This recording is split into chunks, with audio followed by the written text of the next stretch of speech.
There were lots of connotations, Jim, as what we could have done, but the bottom line of all of it was it's a mess, because when you're looking at that type of show, which is all based upon 7 title fights taking place, headed up by... Get stressed out in those situations. It's just fun.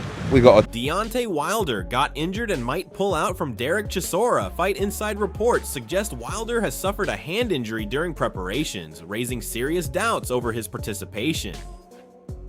Sources close to the camp claim medical evaluation is ongoing, and the final decision will depend on fitness clearance. The situation remains uncertain as fans await confirmation. When it comes to sparring, it's serious stuff. I'm amazed that we don't hear more instances of this. Close to fight night, the boxers involved picking up an injury of sorts, because they're not playing about now. Well, they are professionals, and it is part of the process that you go through to prepare yourself for a fight. Yeah. So they know what they can and can't do. They won't be exposing themselves to undue risk. They'll be exposing themselves to the necessary preparation for a fight. Deontay Wilder got injured and might pull out from Derek Chisora. Fight Inside reports suggest Wilder has suffered a hand injury during preparations, raising serious doubts over his participation. Sources close to the camp claim medical evaluation is ongoing, and the final decision Frank Warren confirms that Wilder has picked up an injury, and at this stage it is still unclear whether he will be able to fight or not. He explains that the medical team is currently assessing the situation, and only after the doctor's evaluation will a final decision be made. For now, everything remains uncertain as they wait for clearance and further updates. On will depend on fitness clearance. The situation remains uncertain as fans await confirmation. Direct and then make a decision if he's out. Okay, when did you first learn about this, Frank? Very late this afternoon. Okay, so it's been a stressful day. To say the least. For the fighters as well. It's a shame for the fighters, for everybody involved. TV companies, and more importantly for the fans. Riyadh season, you know, His Excellency, everybody involved with this. We're all gutted, but what can you do? That's the world we live in. Eddie Hearn admits this is a very difficult situation surrounding the fight, with uncertainty still hanging over Wilder's condition. He says they will simply have to wait and see how things develop, as it's now up to the teams to overcome the challenge. Hearn makes it clear that nothing is confirmed yet, and everyone is still waiting for the final decision on whether the bout will go ahead. See what happens, but that's for them to overcome now, and it's a very difficult situation. Liam Goff reports that Wilder may have suffered an ankle injury, although the exact details are still unclear. He admits there's some uncertainty in the information, but confirms that an injury has been picked up. At this stage, nothing is officially specified, leaving fans confused and waiting for proper medical confirmation on the severity of Wilder's condition and his fight availability. The town was suffered some sort of ankle injury. Maybe I was just, seeing things with that one. But he is injured. It's not really specifying. I don't know why. I'm sure I saw it was ankle, but maybe not. Maybe I was just saying. Frank Warren highlights the massive financial and emotional impact of a fight falling apart at this stage. He explains that Wilder has trained hard, and if he doesn't fight, he doesn't get paid. He also points out the huge costs of training camps, sparring, and staff, which cannot easily be recovered or insured, making the situation extremely disappointing for everyone involved. You know, he's a big fight. He's trained very hard. If you don't fight, you don't get paid. You imagine the cost involved in a training camp, booking places to set the camp up, bringing the sparring partners in, the nutritionists, the chefs, trainers and everybody, and you don't get paid. It's a massive loss. You can't insure it, or if you do, it costs a fortune to insure, but very, very disappointed. Johnny Nelson shuts down the rumors, calling the report poisoning scandal complete fake news. He urges fans not to believe unverified claims and says the situation should be properly investigated before jumping to conclusions. Nelson adds that everyone is frustrated by the confusion and hopes the truth comes out so the real status of the fight can be confirmed. Today, something popped up and we said it's fake news that the fight was off and all this sort of stuff was going on about some poisoning, scandal, foolishness, and they tried to shut this thing down. And I'm saying that's fake news. I'm not having that. So let's wait and see. If it's true, that's a shame. Andy Lee points out that injuries are a natural risk in boxing camps, especially at this stage of preparation. He wouldn't be surprised if both fighters are carrying some level of injury going into the bout. Lee suggests this is part of the harsh reality of the sport, where fighters often step in the ring not fully 100%, but still expected to perform. you're likely to pick up injuries, and I wouldn't be surprised if both of these guys are going in there with some sort of injury. Spencer Oliver explains that the final decision always comes down to the doctor's assessment, as fighters cannot step into the ring unless they are fully fit. He stresses that boxing is a dangerous sport, often called the hurt business, where even slight injuries can change everything. Oliver makes it clear that medical clearance is the only thing that matters now. But he will have seen the doctor, and the doctor will make that decision on whether he should fight or whether he shouldn't fight. I mean, listen, this is the hurt business. You can only go in there 100%. So Adam Smith explains that incidents like this are part of boxing, even though nobody condones them, especially at a promotional or head-to-head setting. He admits it's not ideal, but highlights that this is the reality of the fight business, where unpredictability often increases attention. According to him, the situation has now only made the event bigger and more talked about. With uncertainty still hanging, everyone is left waiting for the final confirmation on whether the fight will actually go ahead or not. With you for a moment there, because this is potentially absolutely giant. So what are the time frames and time parameters now that we are going to be up against? Because there has to be a moment. Derek Chisora delivers a fired-up warning, insisting he is not scared of Deontay Wilder and promising to bring relentless pressure from the opening bell. He guarantees fans an explosive fight, saying he will start fast and make it a war from the very beginning. Chisora's confidence is sky high, and he believes his aggressive style will force a dramatic battle. This is a clear message that he plans to turn the fight into a brutal, high-intensity showdown for the fans. I'm not scared of him. That's the thing. I'm not scared. That's different. I'm not scared of him, but I really wanna take it to him and bring it to him. What I got. I can guarantee you this fight. People won't be sitting down. He's going to be explosive. I'm going to start fast. Deontay Wilder responds with strong confidence, saying he fears no one and is fully prepared for Derek Chisora's pressure. He welcomes the challenge, stating that all the power, awkwardness, and aggression from Chisora will only make the fight more exciting. Wilder emphasizes that he has trained mentally, physically, and emotionally for this moment. He believes the bout will be a true war and is focused on delivering a thrilling performance, proving he is ready for any challenge inside the ring. I mean, people know this is going to be an amazing fight. This is going to be a war. You understand me? We train day in and day out to prepare our body mentally and physically, emotionally for one night, one fight. And you got to be a fool to think I'm coming all the way from America and not to come and show up and show out. You got to be a fool to think that he's in his own time. He's not going to come and be the best that he's ever had. Like I said, the heel Wilder is one of the best Wilders ever. Before 3 or 4 years, I was getting myself. Duke McKenzie describes Wilder as an honest and emotionally open person, suggesting that personal struggles like a divorce could seriously affect a fighter's performance. He explains that when a boxer's personal life is unstable, it can disrupt focus and timing inside the ring. McKenzie adds that both Wilder and Chisora may no longer be at their absolute peak, but that actually makes the matchup more intriguing. With both still dangerous punchers, he believes the fight has the potential to be highly competitive and unpredictable. I met Deontay Wilder, and he strikes me as being a very honest and very open man. And if you talk to him, he'll bare his soul. Now, if he says he was going through a divorce, believe him, because I do. I've been through a very similar situation. When your personal life is in turmoil, it will affect your performance as a boxer, and I'm sure it would affect your performance or whatever job you were doing. If you were going through that kind of thing, it's enough to throw anybody off key.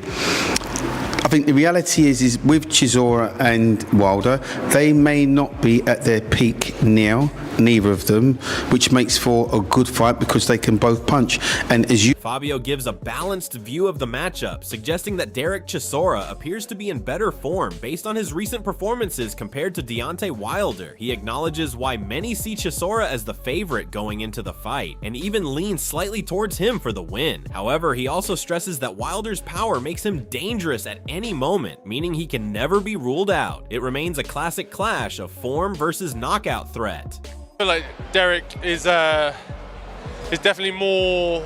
He looks like he's got more about him in the last few fights that we've seen from him in comparison to Deontay Wilder. So yeah, I can understand why he's the favourite going into it, and I probably would bank on him for the win as well. But again, with Deontay Wilder, you can't ever rule him out for any second of the fight.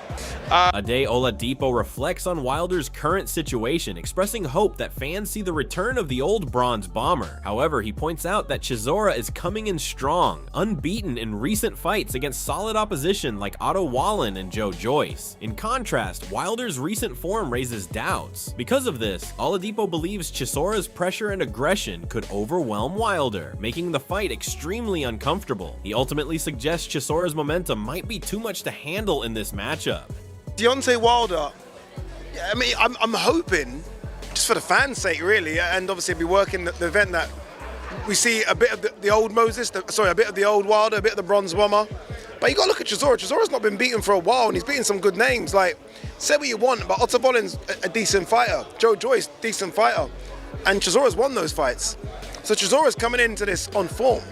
You can't really say the same thing about Wilder. So, yeah, I feel like Chisora's just going to get to him. I think Chisora's going to smother him and make it so uncomfortable and drown him.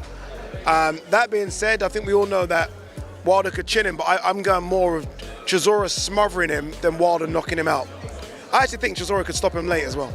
Frank Warren explains that both fighters are now in their 40s and no longer possess the speed and mobility they once had in their prime. He highlights Deontay Wilder's devastating punching power and Chisora's strong recent run of form, suggesting this clash will be decided intelligence.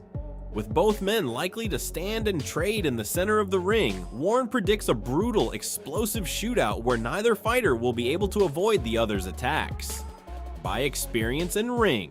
Late as well. If he wins, I don't think he'll retire.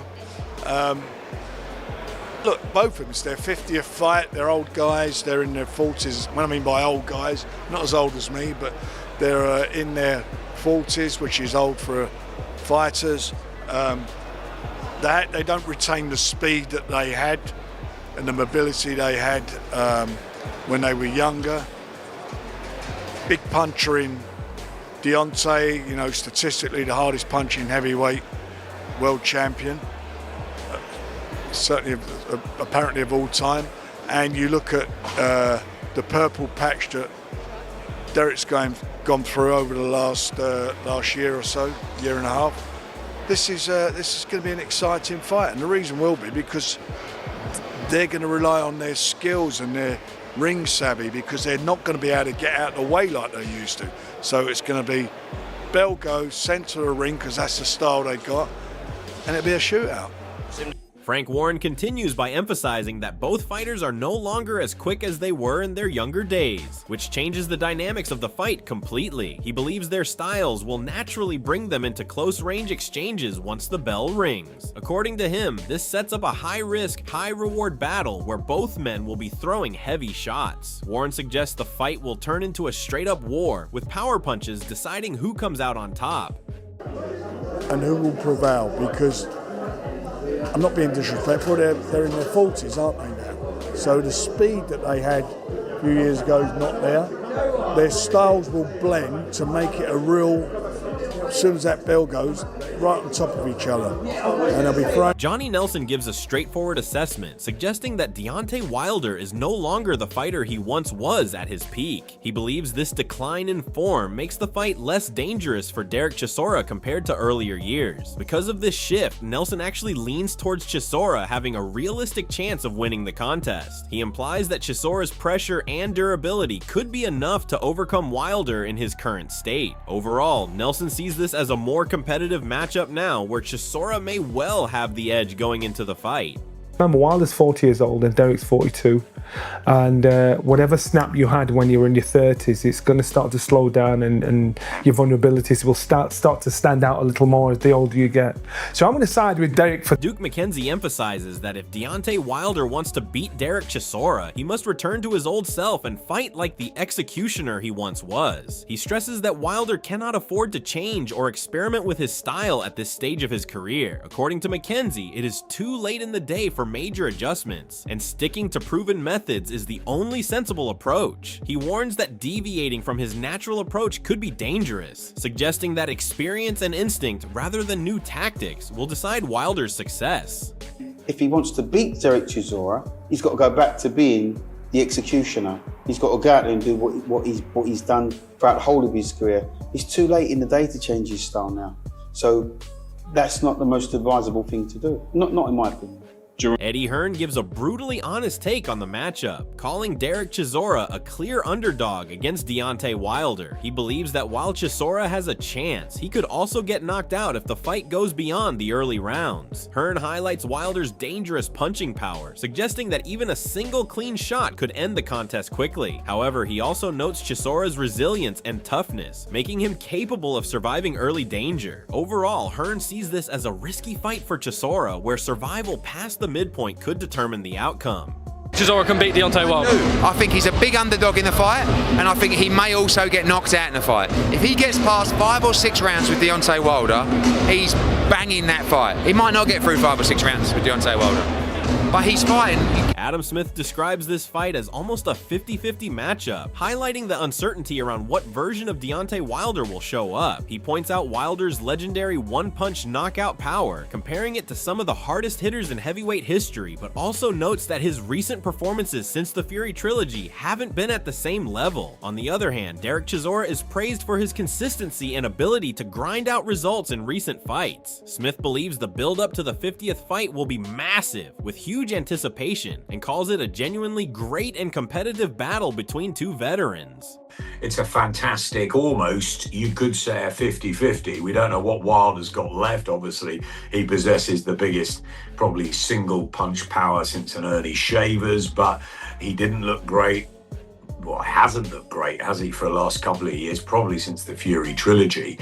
And Derek continues to keep grinding results out, and once that 50th fight, it will be a fantastic build-up. We know it looks like it will be announced. I'm hearing April. I just think it's a great battle. Sergio Mora expresses strong support for this matchup, saying it makes far more sense than other rumored fights involving Wilder. He explains that Chisora fits the profile of a durable, experienced fighter who has shared the ring with elite opposition, but fallen short at the very top level. Mora draws parallels between Chisora and Wilder, noting that both rely heavily on a puncher's chance rather than technical dominance. However, he also emphasizes Chisora's experience and toughness, which make him a fitting opponent in this stage of Wilder's career. Overall, he believes this is a well-matched and entertaining heavyweight clash. How are you? I'm great. Boxing is absolutely flying. No. How are you, Smudge? Before we talk about, are you all right? I'm good. You had a good week away from boxing? Yeah, away from boxing. It's been there's not been a lot away from boxing, but have you ever boxed? You ever thrown a punch with a glove on? I have been in the ring to do a little bit of sparring with Adrian Dodson, former 2-time Olympian, very good fighter back in the day, but the rule was he wasn't allowed to hit me. He could just hold me, maul me, sort of shove. Adam Smith calls this a cracking and highly entertaining matchup between two veteran heavyweights. He highlights that both fighters are at a similar stage in their careers, where experience and punching power become the key deciding factors. Smith believes this makes the fight extremely exciting for fans, as both men are still capable of ending the contest with a single shot. He describes it as a perfect matchup in terms of entertainment value, with styles that promise action and drama. Overall, he expresses strong anticipation for the fight, viewing it as a balanced and crowd-pleasing heavyweight showdown.